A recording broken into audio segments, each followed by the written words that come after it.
welcome back to my channel. I'm JC, and today's video is going to be the first episode in my writing experiments series. I decided to start this series because I wanted to try some different writing experiments to try to push the boundaries of my writing, to push myself to get out of my writing comfort zone, so to speak, and push myself to write things that I have been hesitant or reluctant to even attempt to write or work on, or to even just challenge myself to something that I wanted to write but just hadn't done it yet for whatever reason, like fear or just thinking, that I'm not able or that I'm maybe not good enough to write that particular thing. So the first challenge that I took on was inspired by my wonderful good friend Barrett, Laurie, and also Bethany Vota, because I first got interested, or my interest for flash fiction was piqued with her, but I had just kind of put that out of my mind. And I'm like, I'm really not the short story girl. And so flash fiction is like a shorter version of short. It's even shorter than the short story. I'm one of those people that starts writing short stories and they turn into novels. So I just kind of never attempted it again. But I've been having a desire to want to write a short story collection. And I thought a good way to start in that direction is to try flash fiction, and Barrett encouraged me to just give it a try. I'll never know if I like it or if I'm good at it until I try it, which of course is right. But I still resisted for a little bit, and then I decided this year that I wanted to really challenge myself writing wise and kind of get out of my head of what I think I can do, and stop telling myself the things that I think, that I can't do because I don't know if I don't try. So the first episode is the flash fiction challenge. Now, I don't write on the weekends, as I think all of you here probably know already. So normally the challenge is to write a flash fiction prompt every day of the month, but I did not do that. I wrote every Monday through Friday. So there are 21 prompts because I only wrote Monday through Friday. But it's okay. So this is the first part of a two-part video. I mean, a two-part chat. You get the picture. Because it was so long, and I didn't want to do that to you guys. I know y'all are used to my long videos, but this was even too long for me. It was over an hour long. It was almost an hour and a half. So I decided to split it up. And so this today is part one of my flash fiction. Is like the first 10 prompts in the month, and then the next Thursday will be episode 2, will be part 2 of the flash fiction challenge. And I read every single prompt that the stories, what I came up with. I read every single one. I was hesitant to do that too because I don't really like reading aloud, because I'm kind of when I get nervous, I kind of stumble over my words, and which kind of makes me feel embarrassed. So, because I'm like, I swear I can read better than this, at least in my head. But so I read out loud. I read everything, and I don't think a lot of them, I think, are probably not that great, but I am sharing my work with you guys anyway. I'm trusting you with my work to be honest with me and to tell me which ones you think are good, which ones you think are worth maybe exploring and maybe turning it into a short story. And of course, which ones you think are just garbage and I should just toss out. I'm a big girl. I can take it. You can be completely honest. If none of them are good, you can tell me that too. This was just something for me to try and see if I was any good at, and I had fun trying. I hope some of them are good because I did have fun with them. So anyway, there's no fun B-roll because I had to take all of that out, because otherwise it would have been a lot longer in this video. So I'm just going to go straight into part one of my flash fiction challenge, and I'll be back. Okay, so this is my first day doing this challenge of writing a piece of flash fiction every day in the month of January. Well, every weekday. I don't write on the weekends. So, um, not sure how I'm going to do this video, but I don't know if I'm going to share the prompts with you guys or. Okay, well, I borrowed this prompt from the CGL Live Facebook group. So the prompt goes, hold on a second so I can read. She opened the card left on her desk. Secret Santa had gone from fun to terrifying in a flash. She looked around to see who could have possibly left this for her, but there was no one left in the office. She slowly sat down, baffled at what the card had said. It read, "I've been watching you, and I'm going to kill you." Was this some kind of sick joke? She wondered. If it was, it wasn't funny. Her hands began to shake with fear, and she wasn't sure if she should just talk. She wasn't sure if she should just toss the card in the trash or actually take it seriously. She had begun to throw it away when she noticed there was something else in the envelope that the card came in. She looked inside to see a black and white photo of her inside her bedroom after she had just gotten out of the shower. This was not a joke, but she didn't know anyone who would want to hurt her. She didn't have a clue what she could have possibly done to anyone to make them want to stalk her. She immediately got up from her desk and headed out of the office, down the hall, and onto the elevator. As the elevator descended down, it stopped on the second floor before reaching the ground level. She retreated to the corner of the elevator once the janitor entered inside. It wasn't that she was fearful of him, per se. She just didn't trust anyone right now. Then she had a moment of calm come over her. She was being silly. He was just the janitor, after all. She saw him and spoke to him every day. There was nothing to be afraid of with him. Just then she relaxed and said, "Hello, Tom. Hello to Tom, the janitor." He turned towards her and smiled and said that he really liked the new robe that she had worn the other night. Dun dun dun. And that is where I left it. I'm not exactly sure how long flash fiction is supposed to be, but that's where I left it. It's probably not that great, but there it is. I actually had fun writing that. More fun than I thought. But we'll be back for day 2 prompt tomorrow. Okay, I am getting ready to do. This is day 2 of my flash fiction or short story prompt challenge. I'm getting ready to do prompt number 2. The prompt reads, "It was a lovely honeymoon in Cartagena." Not sure if that's pronounced right, but it all went sideways when we picked up the wrong suitcase at the airport. So, I shall write, and I'll be back.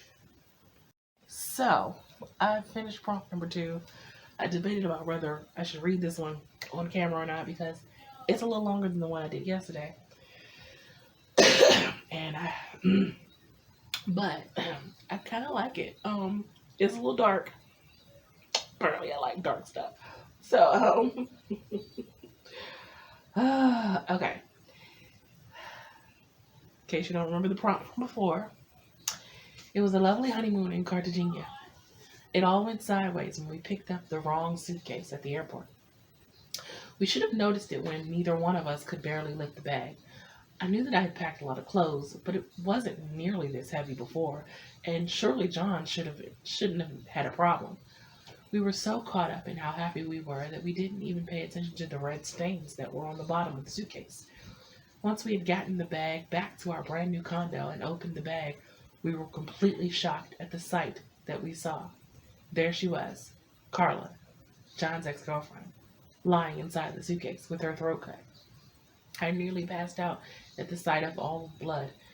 We didn't know how she could have gotten in there, and John hadn't left my side since the wedding. I mean, there were those 5 minutes that he disappeared at the reception, but that wouldn't have been long enough to do something like this. Besides, John would never hurt anyone. John caught me before I could fall to the ground in shock and sat me down in the chair on the chair across from the bed. We were both stunned. Hun, is there something you want to tell me? He was looking at me as if I knew how she had gotten in there dead. John, can't be serious. You can't seriously be thinking that I would do something like that to her. I mean, I know she didn't like me much, and the feeling was mutual, but I'm not a murderer. What about you? You did disappear for those few minutes during the reception. Leslie, you can't be serious. I would never hurt her. Look, we have to figure out what to do with her body. What do you mean we have to figure out what to do with her body? We're calling the police. I can't do that, Leslie. And why not? I just can't. This looks too much like my. You know what? You just sit right there and calm down, and I will go deal with this matter on my own. I'm starting to wonder just who did I marry. Clearly, he was hiding something. John, you were saying it looks too much like what? He was already closing up the suitcase and rolling it out the bedroom. He mumbled for me to not worry about it and just kept going and continued right out of the condo. I rushed over to my phone and started Googling the keywords suitcase, murder, cutthroat, and was disturbed by what popped up. There was a cold case of a serial killer who sliced women's throats and stuffed them in a suitcase, which they would leave at an airport with no tags on it. There had been 9 bodies already found, and when I looked at the pictures, they all looked like a version of John's ex, but not Carla, the one before her, Amanda. What was uncanny was that Amanda and I looked similar to one another as well, and I looked similar to the rest of these women. I was startled when I heard the bedroom door slam shut and saw John standing there, out of breath. He walked over and looked over my shoulder at the web search that was still on the screen of my phone. Then he looked at me with a look in his eyes that I had never seen before. Honey, you really shouldn't have done that. Dun dun dun. Okay, prompt number 2 is done. I had fun writing that one actually. I didn't know where I was going with it for a second, but I knew there had to be a body in the suitcase. Like, what else could send a honeymoon in the opposite direction than finding a dead body? It only made it fun that it was a dead body of someone they knew.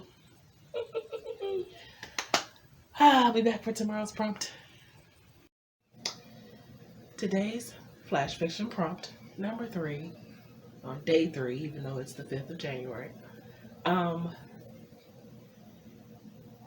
Prompt number 3, he opened his apartment door to rose petals on the floor. He knew they were from her. She had found him. I think I'm going to have fun with this one. I'll be back. Okay, so we're back. Prompt number 3. I will point out that this may be my least favorite one that I've done. I don't know that it's terrible, but I don't know that it's good either. Although I'm not sure that it's good either. So, prompt number 3. I'll read it again, along with the rest of what I wrote. So, okay.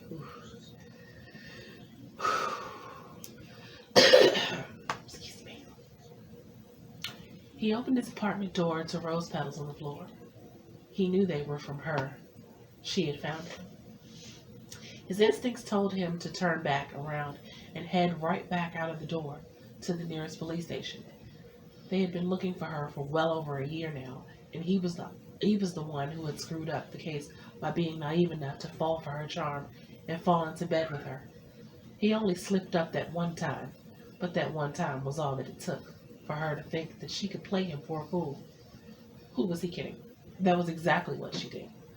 He had been investigating the robbery crew for at least 6 months before she had turned up on his radar. She had somehow managed to convince him that she wasn't in on it, and that she was only caught up in a bad relationship with one of the men who had been the mastermind. That one time they shared together made him think that he could help her out of a bad situation, when really she was only helping herself to inside information that would aid her crew in their next heist. He had been fooled. He had been fooled and was the laughing stock of the station for months afterward. It took every assurance he could give his captain to convince him to allow him to even stay on the case. Now what was his next move going to be? He had moved thinking that it would allow him to be able to get the jump on finding her, but instead she had discovered him first. If that last robbery didn't end up with someone getting killed, he would be a little less terrified. Insider tips said that the woman was the one who had shot the security guard in cold blood. If she was capable of that, what would she do to him? She had to know that he would have no choice but to take her in. As he started to take steps backward towards the door to make his exit, he suddenly felt something sharp poking him in his back, and he smelled her scent before she even said a word. "Where are you going, detective?" "I thought you could stay and we could play around for a while, at least before I make sure that you can't turn me in. Celine, you know that ship sailed the last time I fell for your little act. And you're not going to kill me because it would put too much of and you're not going to kill me because it would put too big of a target on your back. You're so sure you know me and how I think. I wouldn't pretend to do that. But if you take that knife out of my back, maybe we can work out some sort of arrangement. Any arrangement that involves me behind bars is not one that I'm willing to accept. I don't think that you have a choice in the matter. How do you figure that?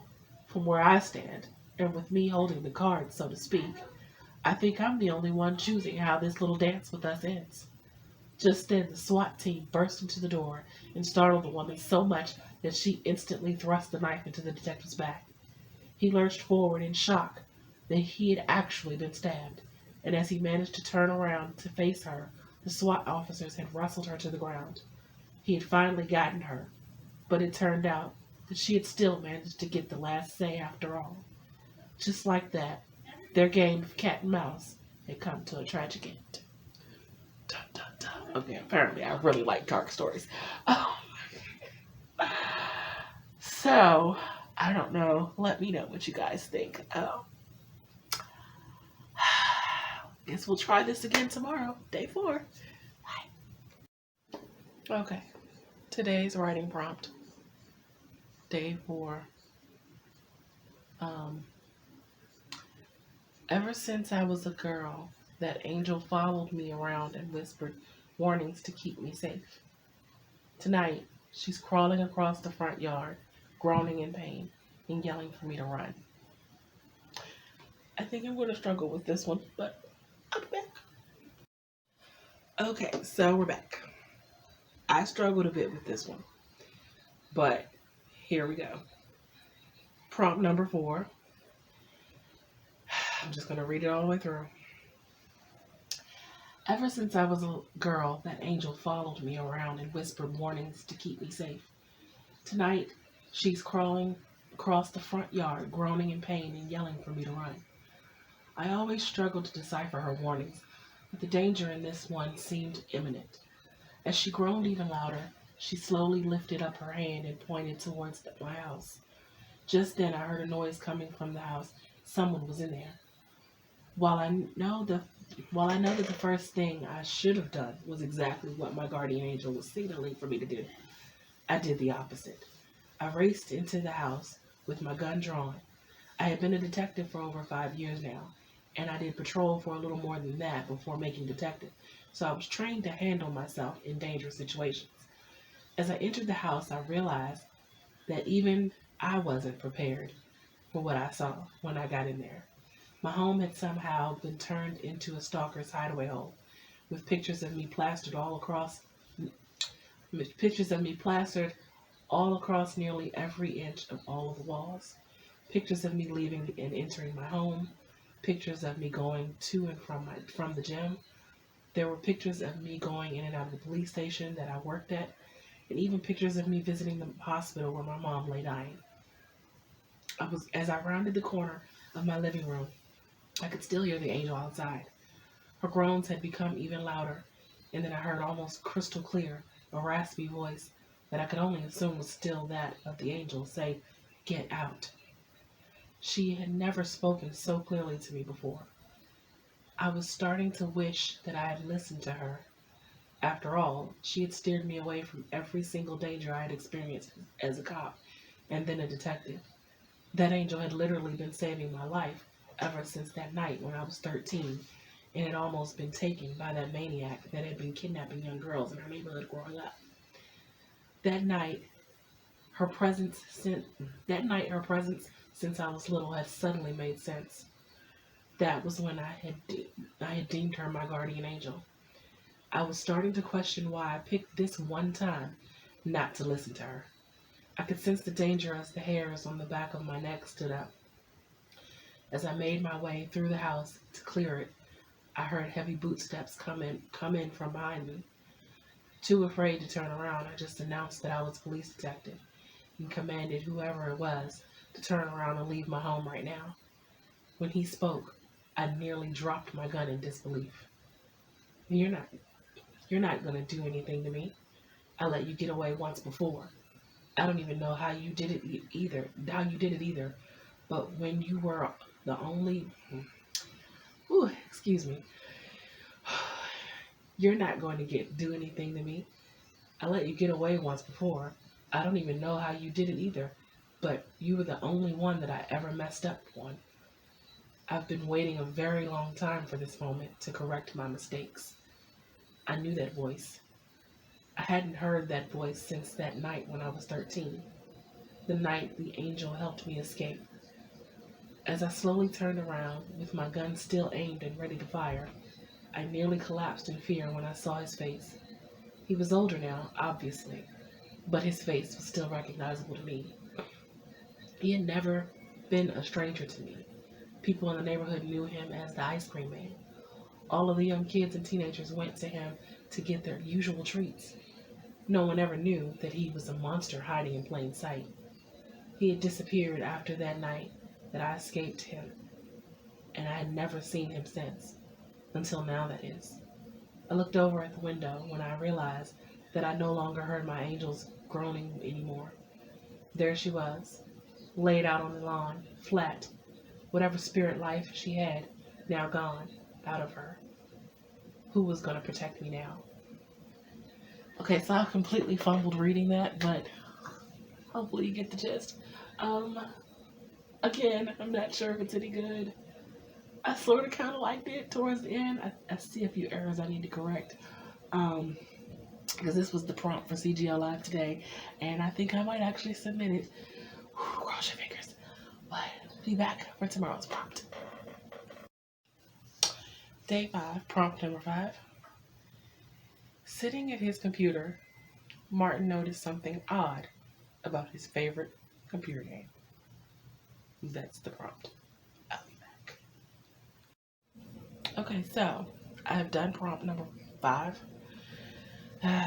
And since I've been sharing all of them with you already, I see no reason not to share this one with you. Although I don't think it's very good. But I'm sure you guys will let me know. Um, Prompt number 5. I'll read it again and then read everything. Well, I'll read it all together. Sitting at his computer, Martin noticed something odd about his favorite computer game. Suddenly, his keystrokes within the game were being replicated. It's as if someone were playing the game with him, only he had selected one player. Then something even weirder happened. The animated figure in the game now looked just like him. He was literally watching himself inside the game. As the animated figure of him went along, the town within the game began to look like the neighborhood that he lived in. And suddenly he was staring at the very building that he was playing from inside. Only it was in the computer game. Then his phone made a buzzing sound. He put down the remote control and picked up his phone to see what it was, and all he saw was random numbers scrolling across the screen of his phone, as if some type of transaction was being made. He started wondering to himself what in the world was happening. He turned his attention back to the game, only to see the animated version of himself standing at the door of the animated version of his apartment. The number on the door in the game was even the same, 313. This was some kind of sick joke, he thought to himself. Suddenly he heard a knock on the door, as he saw the animated version of himself doing the same. He took 2 steps softly towards the door and then stopped himself. He was crazy to even be thinking that this could be real. Then the knock came again. Then he saw a comment bubble pop up above the head of the animated version of him. The words read, "I know you're in there." He hurried back to his computer keyboard and tried to click the computer game off, but nothing would work. The game wouldn't cut off, no matter how many times he tried, or regardless of the fact that he unplugged the computer entirely. There the game still sat on his computer screen, with him staring at a cartoon figure of himself. The knock came at the door again, only this time it was more forceful. The knob turned, and though he could have sworn he had locked it, Martin started to panic as the door began to open slowly. He couldn't believe his eyes. He was staring at himself. Only this version of him coming through the door was holding a gun and had it aimed at him and ready to shoot. He only said one thing. "You've had a nice run at this life. It's time I give it a try now." Suddenly, everything went dark. Dun dun dun. Okay, that's it. I actually had fun writing it, even though I think it's probably bad and probably the worst one I wrote so far. But you guys tell me what you think. I'm new to this whole flash fiction thing, so not entirely sure what's good, what's not. But I guess the important thing is I'm really having fun doing these, and I didn't realize I would have so much fun. I'm glad that Barrett Laurie challenged me into doing this. Thank you, Barrett. I'm really having fun doing this. I may even do one tomorrow, even though I don't write on the weekends. Now that's saying something. I'll be back next time. Okay. Day number 6. Prompt number 6. Here goes. Recently engaged, Catherine never expected her 6th grade boyfriend to show up at her door 20 years later to say that they had technically never broken up. I'll be back. And we're back. So, flash fiction prompt number 6. Okay, I will say, I'm not sure I'm crazy about this one, but you guys will tell me if it sucks.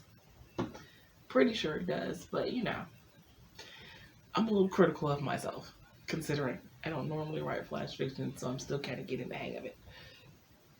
So, here we go. Read the whole thing, prompt, and the rest of the story together. Recently engaged, Catherine never expected her 6th grade boyfriend to show up at her door 20 years later to say that they had technically never broken up. Yet here he stood, with a bouquet of roses and a box of chocolates. She barely even recognized him. If it wasn't for the scar that he still had on his right temple from where she witnessed her big brother hit him with one of his kettlebells, accidentally of course, she wouldn't have had anything to jog her memory. "Bill, what are you doing here?" she asked, standing in a way that kept him from peering inside her home, but not fully slamming the door in his face either. "Kathy, you remember me. I'm so glad you remember me. I knew that you would. See, that just proves it." "I remember the scar that my brother left on your head. What does that prove?" She looked back into the home she shared with her now fiancé Joe, and kept hoping that he would magically appear from the bedroom because she was starting to get creepy vibes. "Kathy, it proves that we belong together. I mean, technically, we are still together because we never really broke up. Even though you up and moved out of town and didn't say goodbye, I never really got over you, and I was just praying that you felt the same way too. And the fact that you remembered who I am, that just proves that we were meant to be together forever." He reached out to grab her hand, but she quickly pulled away and closed the door on him a little more. She began talking louder so as to draw Joe's attention from upstairs.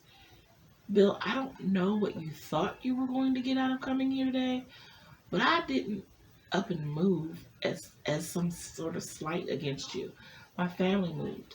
And not to sound harsh, but I really haven't thought about you since then. It's been 20 years, Bill. I would hope you have I would hope you would have moved on by now. I have. She held up her hand to show off her engagement ring, and she smiled until she saw the rage growing in his eyes. She called out to Joe this time, not taking the chance that he would pick up on her cues. Look, Bill, it's been nice seeing you, but I really have to go. I hope that you find some closure and can move on. When she tried to close the door, he stuck his foot inside, keeping it keeping it from closing all the way. Kathy, he doesn't matter. He doesn't have to stand in our way. I can get rid of him if that's what it takes. Are you crazy? Bill, get your foot out of my doorway and I want you off my property or I'm calling the police. Bill removed his foot from the door and Catherine retreated back inside and ran upstairs to grab her phone to call the police. When she got to the bedroom, she was shocked when she saw Joe tied up in the chair beside their bed. She raced over to untie him when she heard the glass being broken downstairs in the kitchen.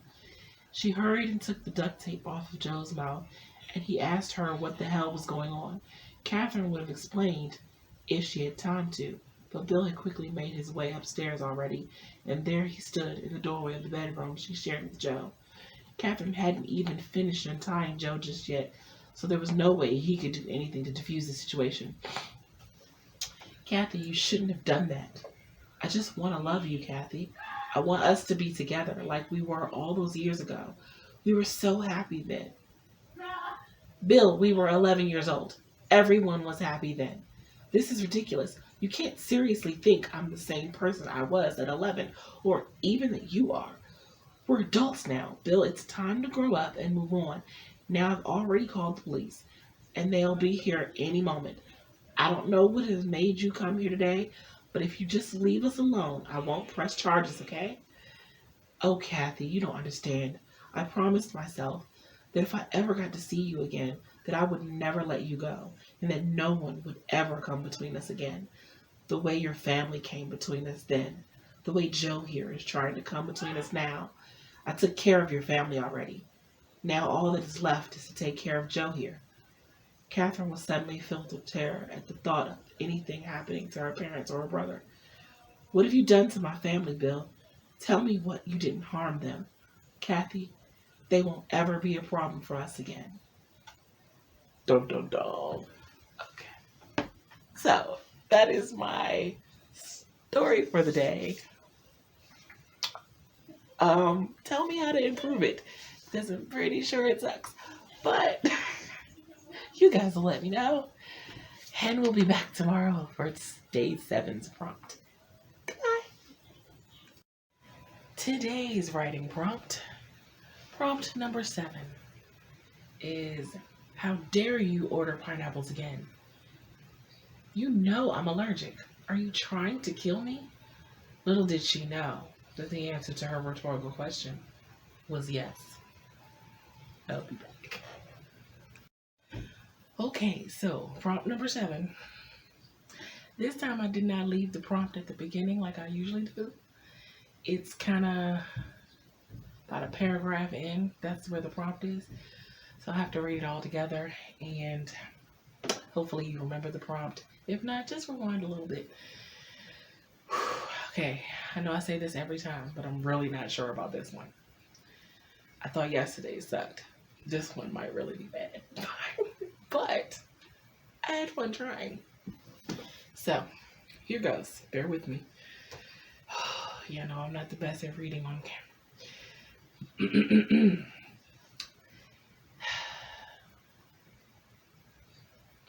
Okay. Megan exited the bathroom, feeling as if someone was watching her. She knew she must have been imagining things because there hadn't been anyone else in the bathroom except for her, but still, the feeling left her uneasy. As she walked back to the table where Rick was waiting for her, she kept trying to replay how she was going to tell him that she was leaving him over and over in her mind. She hadn't been happy with him for quite a while now. Lately, he just got so angry all of the time. She was scared of what he might do. She had never been afraid of him before, but ever since he had lost his job 6 months ago, he hadn't been the same man that she married.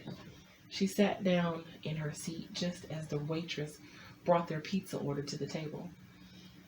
As she sat there and stared at the yellow slices of fruit adorning their pizza, she became enraged. How dare you order pineapples again? You know I'm allergic. Are you trying to kill me? Little did she know that the answer to her rhetorical question was yes. It just wouldn't be quite that obvious. He answered her with an emphatic no, of course, but he had already made arrangements for a different way to dispose of his troublesome wife. The voices in his head had already warned him that she was going to leave him. After he had lost his job, they had noticed that she had started to change, and then he realized she was pulling away from him. He couldn't believe that she was just going to try to leave him after promising she would be there for him always, in good times and bad. No way was he going to just let her go and have her go be happy with someone else just because things were a little hard financially. The voices kept telling him that he had to move first before she had a chance to just vanish. He would have to act quickly. He stared into her eyes and reached out for her hand and assured her that he would never do anything to hurt her, that he had just got distracted when ordering. She didn't buy his excuse for a minute. He hadn't had pineapple on pizza since they had started dating, and he discovered she was definitely allergic, and now suddenly he ordered pineapples because he was distracted. She wasn't stupid, but she knew that he wasn't completely stupid either, and that he must have somehow figured out that she was leaving him. He had always said that he would die before ever letting her go, but she didn't take him seriously. Now she was starting to think that he would make sure she dies before he lets her go. He did a lot of whispering to himself and kept swearing that he was having conversations, but no one was there.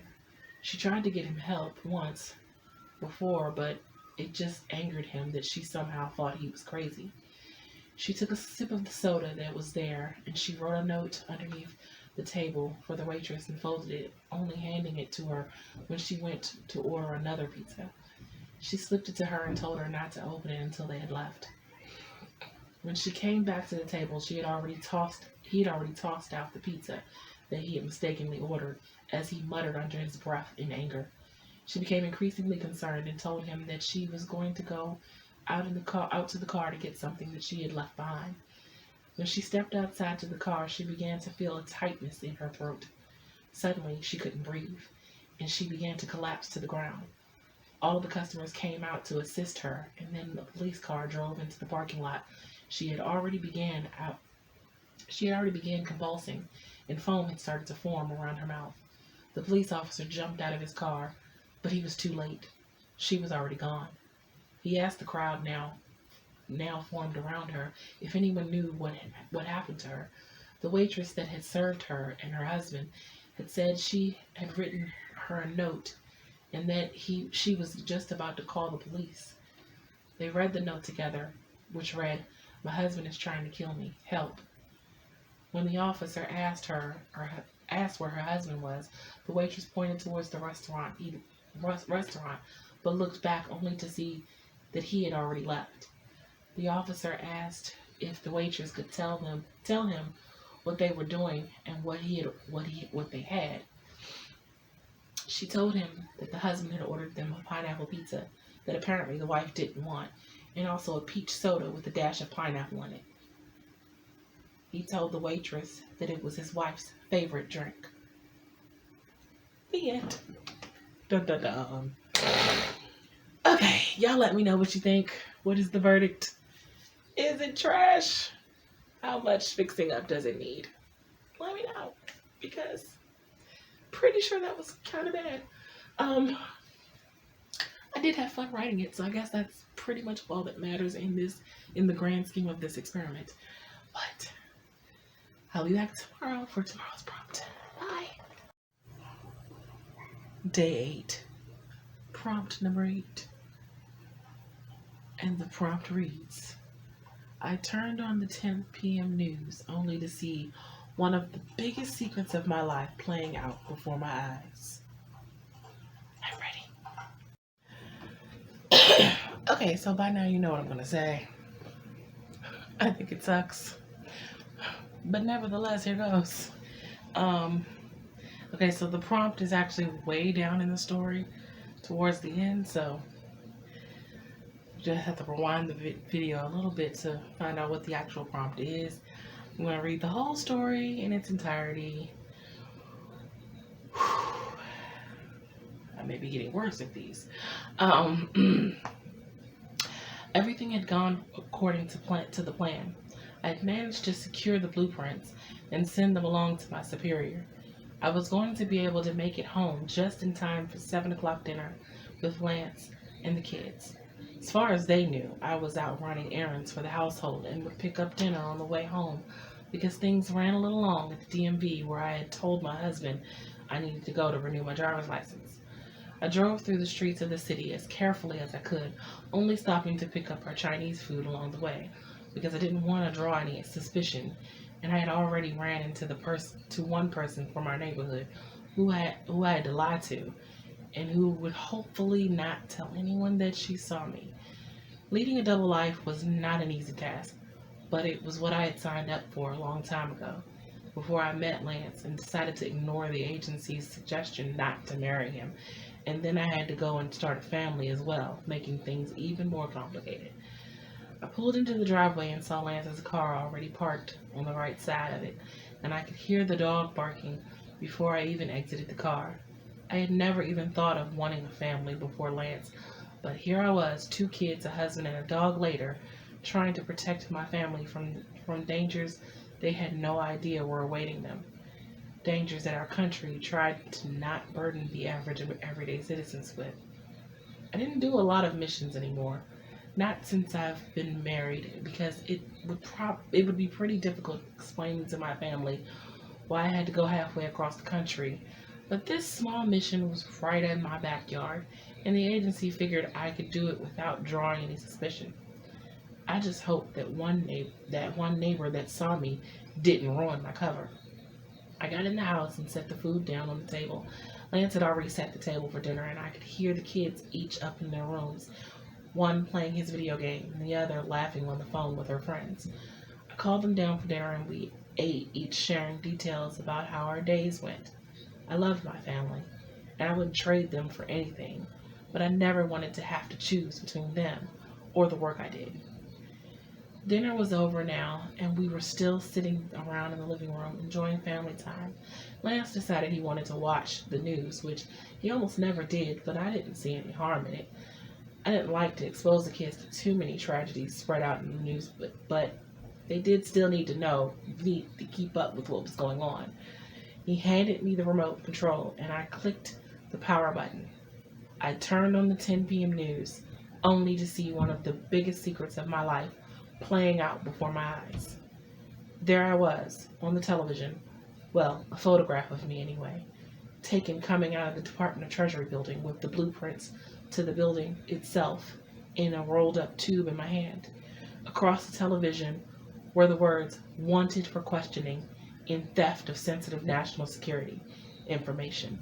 And there was the name of one of my many aliases, Regina Castro. It was too late to turn the TV off because my family had already seen it. I looked at the shocked look on my kids' faces, already firing questions off at me, and then at Lance, who just sat there speechless. "Tess, is there something that you need to tell us?" The kids had now stopped asking questions and were waiting for an answer along with my husband. I stood up and began pacing around, trying to come up with an answer that would satisfy their curiosity but still protect my true identity. I smiled at them and grabbed my car keys off the side table. "Anyone want some ice cream?" The end. I didn't really know where else to go with this. I felt like if I went any further, then I would have to keep going until another natural stopping point, and I kind of wanted to leave things up in the air and not really answer to the question of how she got out of this. I don't know.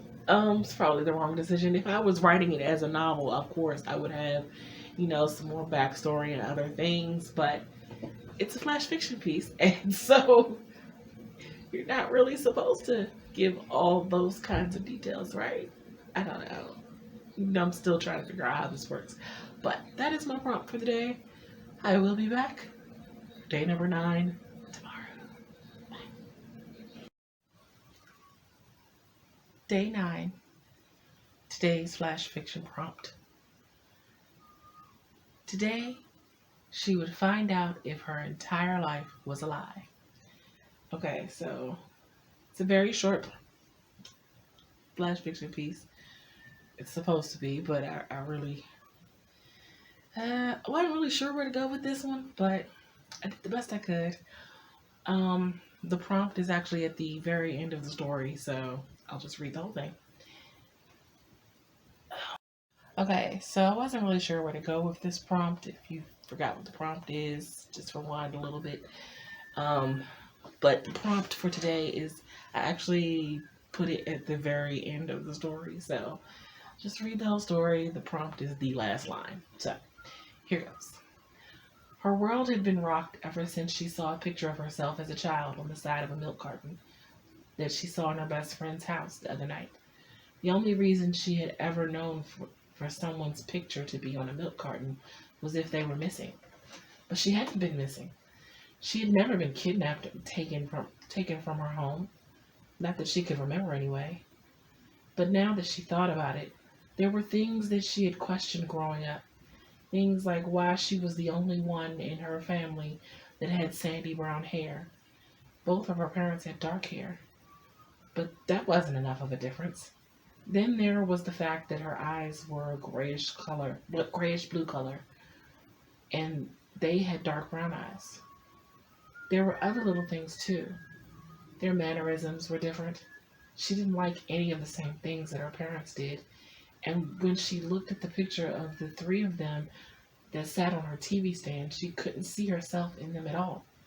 She had always dismissed that little nagging feeling in her gut that there was something to question, but now there she was on the side of a milk carton, and someone was missing her. She needed answers, but how did she ask her parents, the people who raised her, if they committed this terrible act? She hadn't even said anything to her friend, so all of the feelings that she was experiencing, she kept them to herself. She decided to get a DNA test days ago, and the nurse had just called her back to tell her that the test results were in. She had taken a hairbrush from her mother's dresser and a toothbrush from her dad and had it tested. She almost reached out to the number on the carton and tried to do some further digging, but she didn't want to open that door if there wasn't a reason to. She had hopped in the car and began to drive to the hospital. It was only minutes away, but it seemed like forever before she finally turned into the parking garage and parked her car. She got out of the car and slowly made her way to the elevator and up to the floor where she was to receive the results. As she entered the floor and made her way to the nurse's station, the knot in her stomach began to tighten even more. Today, she would find out if her entire life was a lie. The end. Let me know what you think. Don't be afraid to tell me how bad it is. I can take criticism. Um, we'll be back for tomorrow's prompt. Bye. Today's prompt, day number 10, prompt number 10. It was well past dark, and I was the last person in the library. It was eerily quiet except for the faint tapping sound coming from the next aisle. I moved cautiously toward the end of the row and peeked my head around the corner. That's it. That's the prompt. I'll be back. Okay, we're back for today's prompt. If you need to remember what the prompt is, just rewind a little bit. I threw it in the middle of the story, so it's not at the beginning, it's not at the end, but here goes. Whew. I don't even know how to feel about this one, but here goes.